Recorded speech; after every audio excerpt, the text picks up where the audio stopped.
Guys, চলে এসেছি আমি আবারও। তো এখন আমার স্নান করতে লাগবে, কারণ আমি অনেক নোংরা হয়ে গেছি। তো এখন আমি ভালো করে সাবানটা লাগাই নিচ্ছি, তারপর জল। এরপর দেখো, তোমাদের একটা সুন্দর একটা জিনিস দেখে, এই দেখো, দেখছো, এটা পার্পল কালার হয়, অনেক কালার হয় আরও। ঠিক আছে, পরে আর একটু সাবান নিয়ে নিলাম।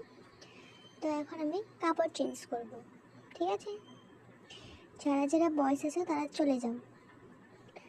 তো এখানে এই ড্রেসটা ভালো লাগছে, ডিজাইনটা। তো দেখি পার্পল কালার আছে নাকি। তো পার্পল কালার তো নাই, এই ড্রেসটা ঠিকই আছে, কিন্তু ঠিক আছে, অন্য ড্রেস দেখি। এই ড্রেসটা ঠিক আছে, দেখি। এখন আমি চুলটা একটু দেখি, এটা ঠিক আছে। মেকআপ জাস্ট কি বলবো, আমি জাস্ট লিপস্টিকটা লাগাই দেবো, আর কিছু লাগাবো না আমি। আমার লিপস্টিক লাগাতে ভালো লাগে, যাই হোক, সব কিছুতেই আমি বাড়ির মধ্যে লিপস্টিক করে থাকি। ঠিক আছে, এখন আমি রেডি হয়ে গেছি।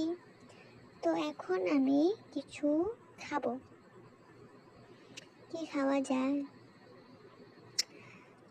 কি খাওয়া যায়, দেখি কি কি খাওয়া আছে। তো জাস্ট আমি এটা খালাম। তারপর রেড কেক, অ্যান্ড ওটা রেড কেক না, ওটা স্ট্রবেরি। ঠিক আছে, এখন আমি একটু শাক সবজি খাই, তাহলে মোটা হয়ে যাব। এখন আমি ব্রাশ করে দিই। তোমরা কিন্তু অবশ্যই ব্রাশ করবে খাওয়ার পরে, না হলে তোমাদের দাঁতটা না আর দাঁত থাকবে না।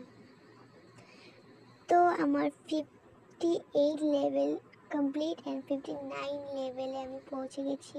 ঠিক আছে, তো আজকে এতটুকুই, ততক্ষণের জন্য